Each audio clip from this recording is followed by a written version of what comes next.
د لوی څښتن تعالی په نامه قدرمن لیدونکو او ګرانو زده کوونکو سلام. د کیمیا یولسم ټولګي ښوونیزې خپرونې ته مو بیا هم هرکلی کوو. ګرانو زده کوونکو تاسې هم ستړي مه شئ. مخکې له دې چې د نن ورځې درس پیل کړو څوک به محلولونه تعریف کړي؟ مهرباني عمر جانه. معلم صاحب، محلولونه له هغه متجانسو مخلوطونو څخه عبارت دي چې دوه یا څو مادو له ترکیب څخه لاسته راځي چې په هغو کې حلیدونکې ماده د حل کوونکې مادې په ټولو برخو کې په مساوي ډول حل شوي وي. ډېر ښه عمر جانه. شاباس. له دې ښکاري چې مخکینی درس مو ښه زده کړی و. قدرمن لیدونکو او ګرانو زده کوونکو، نو وخت به نه ضایع کوو، نو د نن ورځې درس به هم پیل کړو. دا چې د نن ورځې د درس عنوان او موخې څه دي دا به هم په سکرین باندې وګورو. د درس عنوان: د محلولونو خواص. د زده کړې موخې: زده کوونکي به د درس تر پای وکولای شي چې خپرېدنه یا ډیفیوژن تشریح کړي، د اسموس عملیه او ازموتیک فشار توضیح کړي، ایزوتونیک، هایپرتانیک او هایپوتانیک محلولونه تعریف او یو له بل څخه یې توپیر کړي. قدرمن لیدونکو، محلولونه خو عمرجان تعریف کړل، اوس نو هم د محلولونو خواص لولو. هر وخت په یاد ولرئ چې زیاتره محلولونو خواص د هغوی په منحله مادې او همداراز د هغوی په محلل پورې اړه لري. د بیلګې په توګه که چیرته یو محلول تریخ خوند درلودونکی وي نو د هغه دا ځانګړنه د هغه په منحله مادې او همداراز په محلل پورې اړه لري. ګرانو زده کوونکو، د محلولونو د ځانګړتیاو د پیژندلو لپاره ټول محلولونه ډلبندي کوو. نو راځئ چې د محلولونو دا ډلبندي په سکرین باندې وګورو. د محلولونو خواص: محلولونه په لومړیو کې د برېښنا تیرولو، تونیسیټي او کولیګاتیف خواصو پر اساس په دریو برخو ویشل کیږي.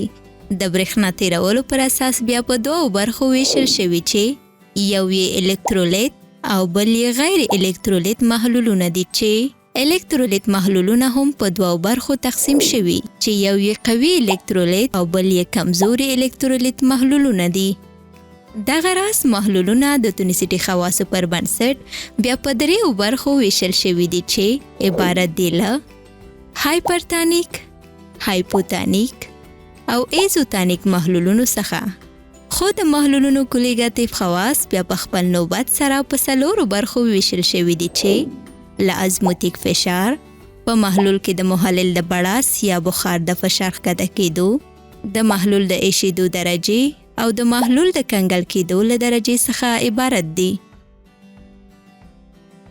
دا هم باید ووایم چې د محلولونو ځینې خواص نه د هغوی په منحله مادې او نه هم د هغوی په محلل پورې اړه لري، بلکې د هغوی د ذراتو د غلظت او حرکت پورې اړه لري چې د کنیتیکي یا هم حرکي واحدونو په واسطه اندازه کیږي او دا خواص بیا د کولیګاتیف خواص په نوم یادیږي.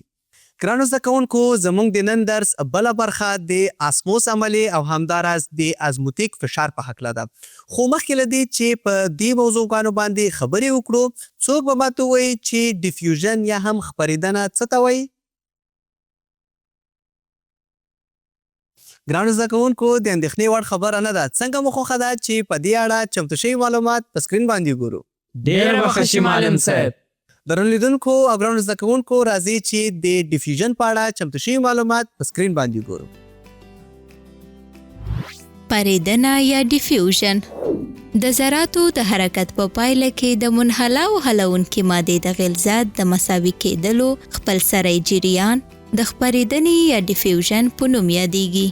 که چیرې د خوړو مالګې د غلیظ محلول له پاسه خالصې اوبه ورزیاتې شي نو وبلیدل شي چې د اوبو مالیکولونه د محلول لاندنیو برخو او د مالګې ذرې د محلول پورتنیو برخو ته تر هغې وخته پورې حرکت کوي چې د دوی غلظتونه د لوښي په ټولو برخو کې مساوي شي.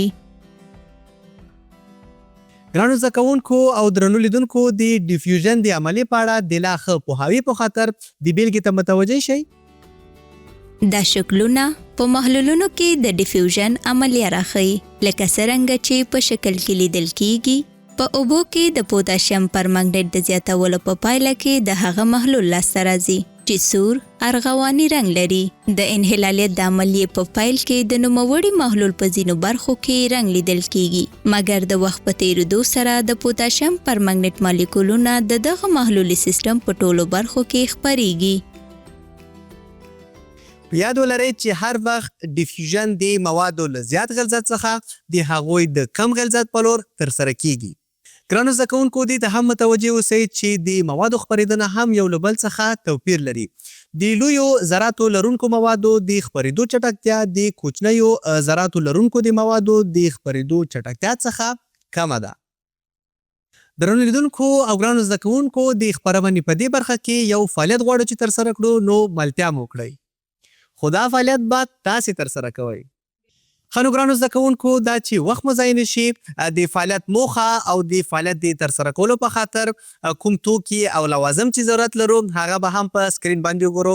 تاسې هم د اړتیا وړ توکي او همداراز خپلې مشاهدې په کتابچو کې له ځان سره ولیکئ.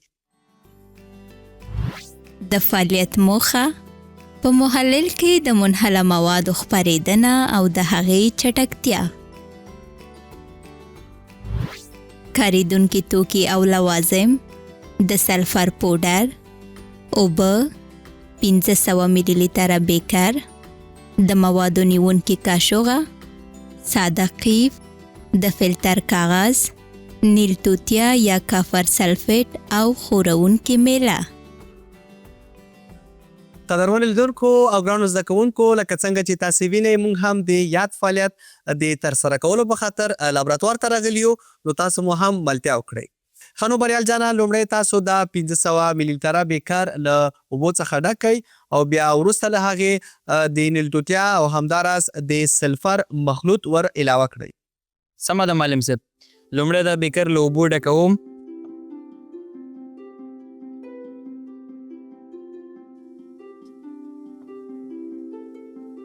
او بیا پکې نیل توتیا ور علاوه کوم.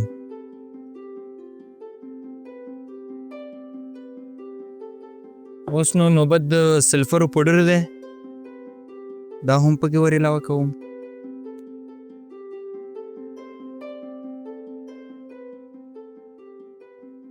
دا دی وشو معلم صاحب. ډېر خبریال جانه، اوس نو هم د شبیر جان نوبت دی چې موږ سره مرسته وکړي. شبیر جانه، تاسې هم د دې خورونکي میلې په واسطه د بیکر محتویات ښه حل کړئ. سمه ده معلم صاحب. دا دی په دې خورونکي میلې دا محلول سره داسې کړو.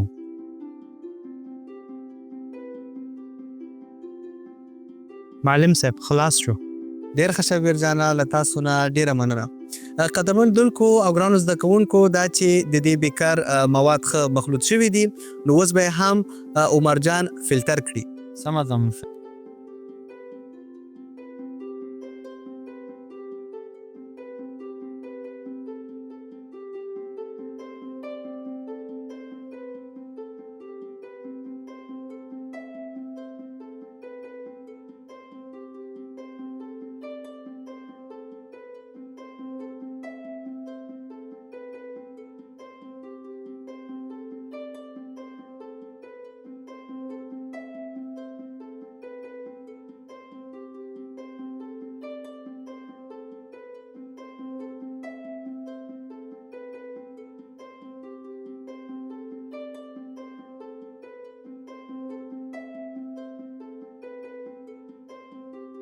ښه نو ګرانو زده کوونکو، تاسې هم د فلټر شوي محلول ته په کتو خپلې مشاهدې په کتابچو کې ولیکئ. سمه ده معلم صاحب.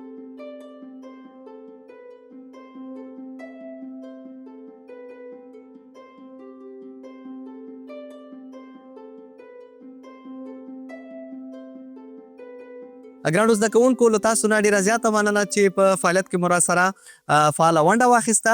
اوس نو هم د خپرونې په دې برخه کې یوه لنډه دمه لرو. له دمې څخه وروسته بیا نو تاسې نه زه یو څو پوښتنې لرم. تاسې به هم د خپلو مشاهدو په رڼا کې ماته ځواب راکوئ. سمه ده معلم صاحب. قدرمن لیدونکو او ګرانو زده کوونکو، د خپرونې په دې برخه کې یوه لنډه دمه اخلو.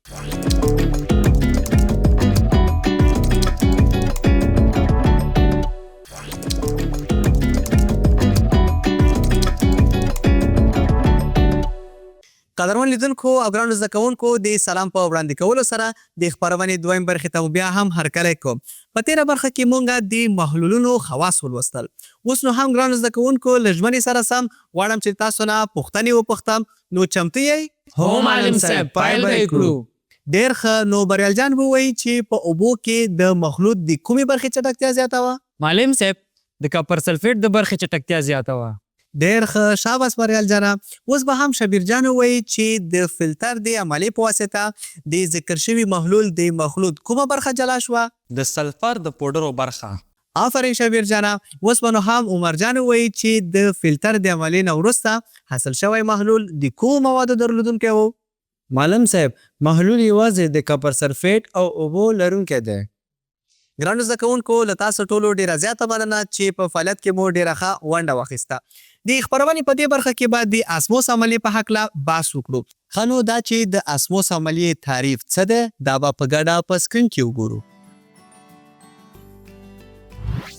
د اسموس عملیه له نیمه تیریدو وړ غشا یا پردې څخه د اوبو او یا نورو حلوونکو موادو تیریدل له غلیظ محیط څخه د رقیق محیط خواته د اسموس عملیې په نوم یادیږي. معلم صاحب، د نیمه تیریدو وړ غشا یې څه شی ده؟ هېڅ پرې پوه نه شوم. ډېر ښه بریال جانه، ډېره ښه پوښتنه مو کړه. لکه څنګه چې تاسې په ویډیو کې ولیدل، د نیمه تیریدو وړ غشا یا هم پرده داسې ده چې کوچنیو ذراتو تیریدو ته اجازه ورکوي، خو د لویو ذراتو د تیریدو مخنیوی کوي. په حقیقت کې د اسموس عملیه د یو طرفه خپرېدنې څخه عبارت ده. اوس پوه شوې بریال جانه؟ هو معلم صاحب، پوه شوم. ښه نو ګرانو زده کوونکو، پوهېږئ چې ازموتیک فشار څه ته وایي؟ ګرانو زده کوونکو، تاسې سکرین ته متوجه شئ تر څو په دې اړه چمتو شوي معلومات په سکرین باندې وګورو. ازموتیک فشار هغه قوه چې له نیمه قابل نفوذ غشا څخه د غلیظ محلول لوري ته د محلل تیریدل مجبوروي د ازموتیک فشار په نوم یادیږي. قدرمن لیدونکو او ګرانو زده کوونکو، په دې خو پوه شوئ چې د ازموتیک فشار څه شی دی. دا هم په یاد ولرئ چې د محلول فشار د اسمومیتر په نوم په یوې ځانګړې آلې باندې اندازه کیږي. د دې لپاره چې د اسمومیتر په آلې باندې لا ښه پوه شو، راځئ چې سکرین ته متوجه شو. هغه ځانګړې آله چې د هغې په واسطه د محلولونو فشار ټاکل کیږي د اسمومیتر په نوم یادیږي. ساده اسمومیتر له یوې سلولوزي کیسې یا خلطې څخه جوړ شوی دی چې نیمه قابل نفوذ خاصیت لري او د هغې په دننه کې هغه ماده اچو چې غواړو ازموتیک فشار یې پیدا کړو. په سلولوزي کیسه کې یوه درجه لرونکې میله چې په میلي متر ویشل شوي وي نصبوو.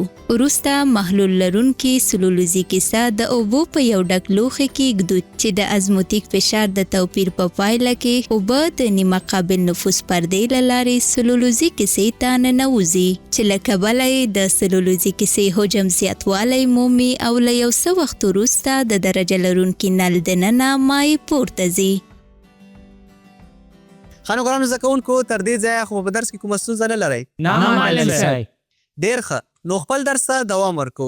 ګرانو زده کوونکو، باید ووایم چې ازموتیک فشار نه د منحله مادې او نه هم د محلل له خواصو څخه دی، بلکې دا پدیده په سیستم کې رامنځته کیږي چې د مختلفو غلظتونو محلولونو څخه جوړه او هغه د یوې نیمه قابل نفوذ پردې په واسطه یو له بل څخه جلا شوي وي.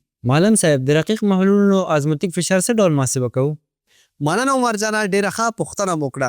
د رقیقو محلولونو د ازموتیک فشار د محاسبه کولو په خاطر وان هوف د غازاتو د قوانینو د معادلې د کارولو وړاندیز وکړل. هغه نظریه ورکړه چې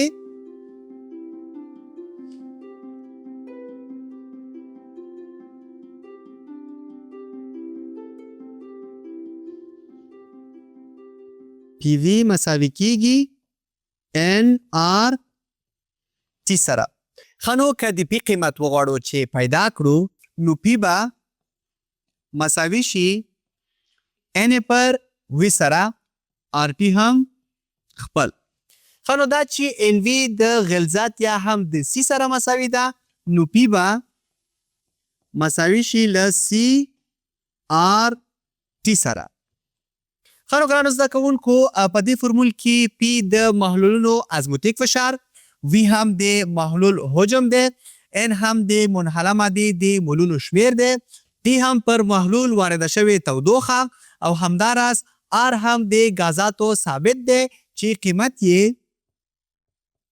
8.31 ضرب د ژول پر مول ضرب د کالوین دی. معلم صاحب د وان هوف له محلولونو څه مقصد ده؟ آفرین شبیر جانه ډېره ښه پوښتنه مو کړه. که مو خوښه وي چې د وان هوف د محلولونو په اړه چمتو شوي معلومات په سکرین باندې ګورو. خوښه مې ده معلم صاحب. نو سکرین ته متوجه شئ. وان هوف پر الکترولیت محلولونو له څېړنو وروسته خپل نظر یې داسې بیان کړ. په الکترولیت محلول کې د مثبت او منفي آیونونو ترمنځ د جاذبې قوه شتون لري او آیونونه د مالیکولي حلیدونکو موادو برعکس په بشپړه توګه له یو بل څخه مستقل نه دي. دا اغیز د هالنډي کیمیا په وان هوف په واسطه مطالعه شوی دی. هغه نظر ورکړ چې د محلول په رقیق کېدو سره آیونونه یو له بل څخه لرې کیږي او په همدې ترتیب په یو بل یې اغیز کمیږي. دا چې د اغیز د وان هوف په واسطه مطالعه شونو ځکه د وان هوف د محلولونو په نوم یادیږي. خنو یوه موضوع چې باید هیره نه کړو هغه دا ده چې د الکترولیت محلولونو کې د ذراتو شمیر د محلول په فی واحد حجم کې زیات دی. نو د همدې له امله د هغوی ازموتیک فشار هم لوړ وي. هغه فرمول چې کولی شو چې د الکترولیت محلولونو د ازموتیک فشار پرې محاسبه کړو هغه په دې ډول دی. په دې فرمول کې آی د وان هوف ضریب دی او د محلولونو د انفکاک له درجې سره اړیکه لري چې دا اړیکه کیدلی شي په دې ډول توضیح او پیدا کړو. یعنی په حقیقت کې آی د الکترولیت مادې د آیونونو شمیر راښیي. آی مساوي کیږي د ذراتو مجموعي شمیر تقسیم پر د منحله مادې د مولونو شمیر. د ذراتو مجموعي شمیر د پیدا کولو لپاره د فورمول څخه کار اخیستل کیږي. د ذراتو مجموعي شمیر مساوي کیږي د تفکیک شویو ذراتو شمیر جمع د ناتفکیک شویو مالیکولونو شمیر. خانو قدرمن لیدونکو او ګرانو زده کوونکو د خپرونې په دې برخه کې یوه لنډه دمه اخلو او بیرته زه راګرځو.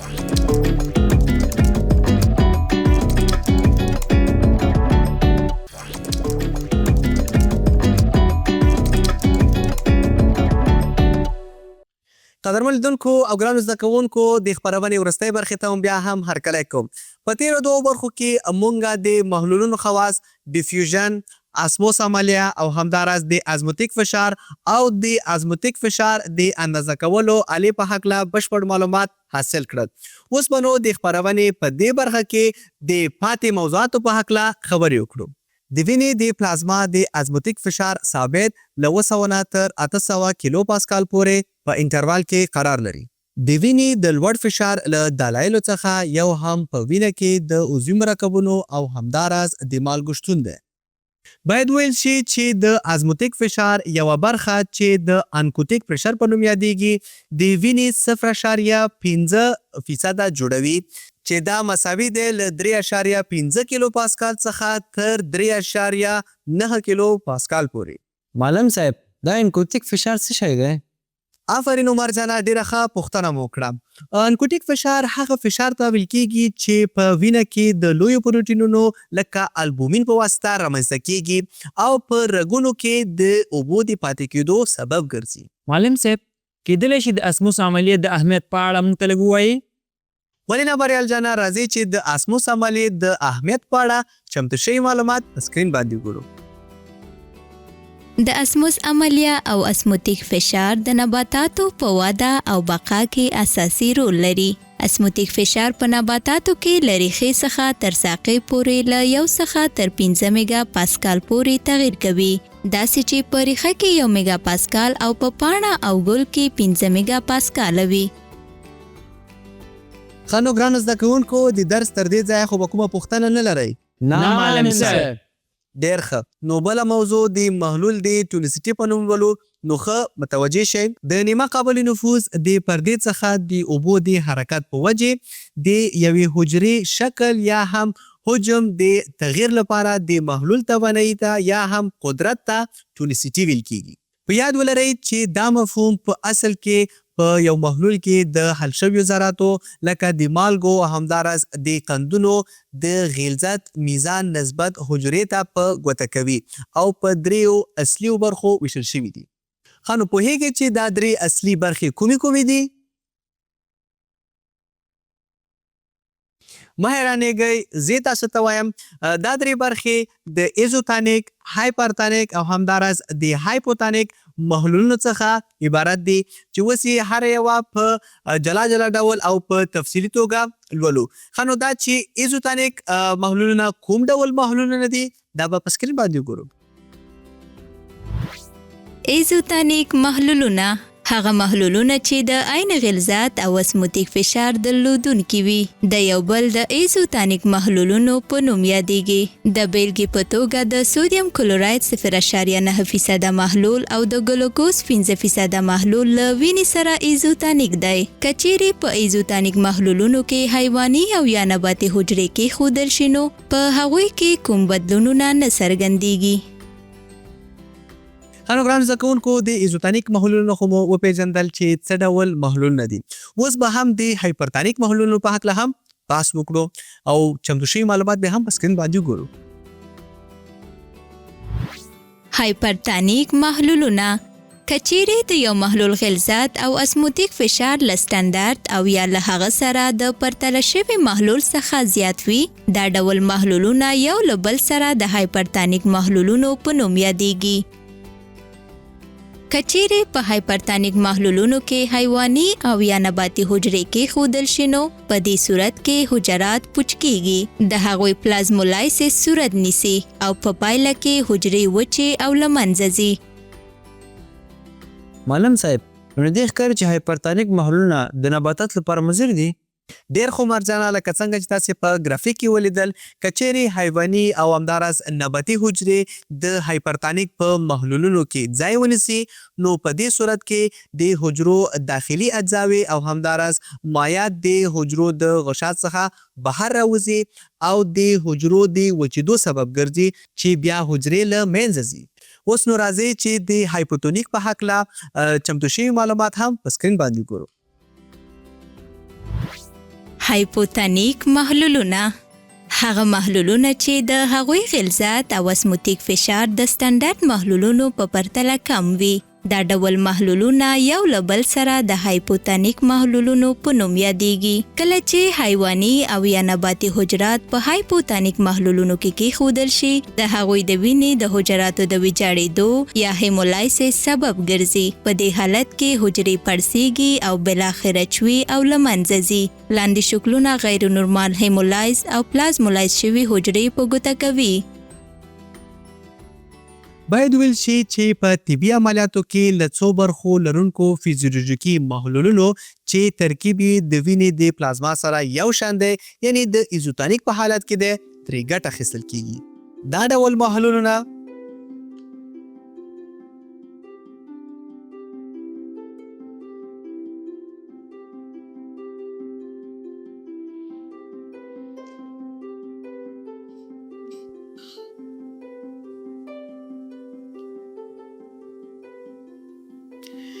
د مګنیزیم، کلسیم او همداراز د پوتاشیم د آیونونو لرونکي دي. نو ګرانو زده کوونکو په یاد ولرئ چې په طب کې د هایپرتانیک محلولونه د زخمونو د مینځلو لپاره کارول کیږي. د بیلګې په توګه د پایوډین او همداراز د ټینچر محلولونه. نو راځئ چې اوس د پښتورګو او د تصفیې په عملیه کې د اسموس عملیې رول په ګډه په سکرین باندې وګورو. پښتورګي د اوبو اندازه په ارګانیزم کې تنظیموي. په دې پروسه کې د اوبو د مالیکولونو لپاره د پښتورګو د غشا د نفوذ قابلیت د انټي ډیورکټیک هورمون په نوم د یو ځانګړي هورمون چې د ادرار مخنیونکی هورمون دی په اندازې پورې اړه لري. په پښتورګو کې د دې هورمون کمښت له ادرار سره د زیاتو حتی له نورمال حد څخه لږ ځلې ډېرو اوبو وتلو لامل کیږي او ډېروالی یې له پښتورګو څخه د کم اوبو د وتلو سبب ګرځي. پښتورګي د میتابولیزم د پروسې ډېره غوره اسموتیکي دستګاه ده او دا پروسه د اسموس عملیې لخوا ترسره کیږي. ښه نو ګرانو زده کوونکو هیله ده چې تر دې دمه پورې مو درس ښه صحیح زده کړی اوسي. راځئ چې د نن ورځې د زده کړې پایلې په سکرین باندې ګورو. د زده کړې پایلې زده کوونکو زده کړل چې د منحله او حلونکې مادې د غلظت د مساوي کېدو خپل سری جریان چې د هغوی د ذرو د حرکت په پایله کې ترسره کیږي د خپرېدنې یا ډیفیوژن په نوم یادیږي. له نیمه تېرېدو وړ غشا یا پردې څخه د اوبو او یا نورو حلونکو موادو تېرېدو ته د اسموس عملیه وایي. هغه قوه چې له نیمه قابل نفوذ پردې څخه د غلیظ محلول لوري ته د محلل تېرېدل مجبوروي د ازموتیک فشار په نوم یادیږي.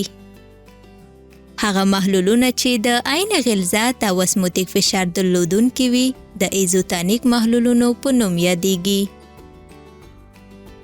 په هغه صورت کې چې د یو محلول غلظت او اسموتیک فشار له سټنډرډ او یا له هغه سره د پرتله شوي محلول څخه زیات وي دا ډول محلولونه د هایپرتانیک محلولونو په نوم یادیږي. هغه محلولونه چې د هغوی غلظت او اسموتیک فشار د سټنډرډ محلولونو په پرتله کم وي د هایپوتانیک محلولونو په نوم یادیږي. قدرمنو لیدونکو او ګرانو زده کوونکو دا وه زموږ د نن خپرونه. تر بلې خپرونې پورې تاسې په لوی رب سپارم. الله پامان.